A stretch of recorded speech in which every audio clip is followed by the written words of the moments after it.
We've had a bit of a shunt in this first heat. Steve Arpin's car has been put into the wall. Arpin in on the inside here of Brian Deegan, tried to turn, but the water that had been put down on the dirt meant that it was so slippery. Well, not even three cars, all three cars hit the wall there. Arpin, Deegan and Mira, not a chance to get through that left-hander. This is Arpin's stricken car. The upright is hanging off there, Jen. Will they get a chance to repair that before the LCQ? I don't know, that's a lot of damage in the corner, but these Rallycross mechanics can do just about anything, so he may have another shot at it today.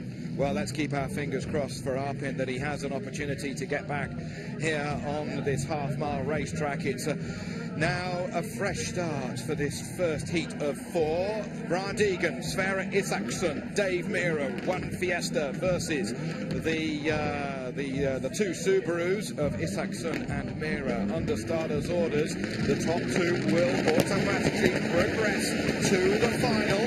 And now we're racing again. Look at the start from Isaksson. Oh, they get squeezed. The two Subarus make a Ford Fiesta sandwich. Yeah, those two cars just came together and there was nowhere for Deegan to get a nose in. He's still going to try. Unusual starting position for him. He by rights had first choice as the #1 qualifier and he chose to start somewhere other than the #1 inside starting position. Might not have been the best move for him, but he does have more power than either of these two Subarus, and there are passing opportunities on this course. And Dave Mira is certainly going to have a go at this one. So again, Isaksson, he takes the Joker lap, the shorter route. First time of asking. Dave Mira's really on the pace. He's really got that Subaru flying. He was right up on the tail of Brian Deegan's Ford there, but as the stagger unravels, Isaksson, he's got a nice clear lead of some 1 3/4 seconds at the moment. The Norwegian former European rally champion, ultra lightning starter, really got the pace. I have to say, Jen, that Deegan, who has not taken the Joker,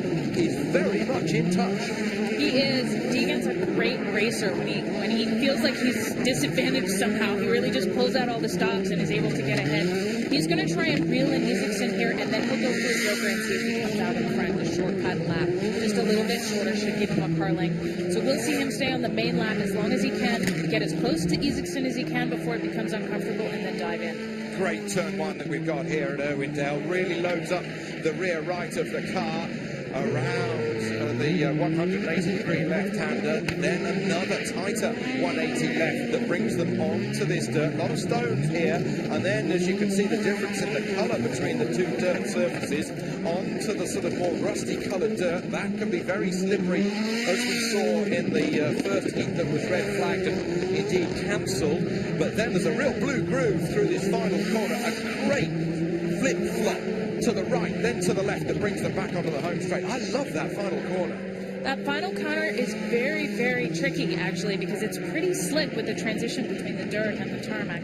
First and second place are going to advance here, so you know what? Maybe Deegan will just play it cool and stay behind Isaksson and use this as some practice. If he can keep it clean, that's all he really needs to do to stay ahead of Dave Mira, who's lagging. Yeah, very good good thought there. And indeed, Dave Mira off camera has actually spun at the hairpin that takes them just towards the dirt. So these two leaders are away with it. I think he's got a puncture. Doesn't look like there's any rubber on that rear right rim at all. And no, Dave Mira is going to be in real trouble. It looks pretty low. So then, as we are on lap 5 of 6 here, it's plain sailing for Isaksson and Deegan. They've got a clear run through the final.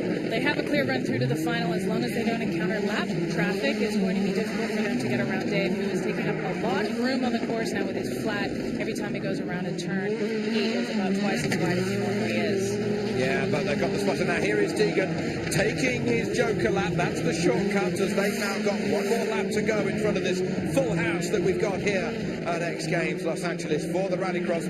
Brilliant bit of ditch hooking. That's what they call it when you hook the inside front well off the tarmac surface into the ditch if we were rallying on a regular course. But Deegan is not giving up, Jen. He's not listening to you. No, he's driving hard and he's braking late. We're seeing smoke come off his wheels as he locks them up. That's not what he needs to be doing right now. He will advance if he finishes in the #2 position. Okay, then last couple of corners to go. Isaksson's got this one in the bag. As Sverre Isaksson crosses the line to win the first heat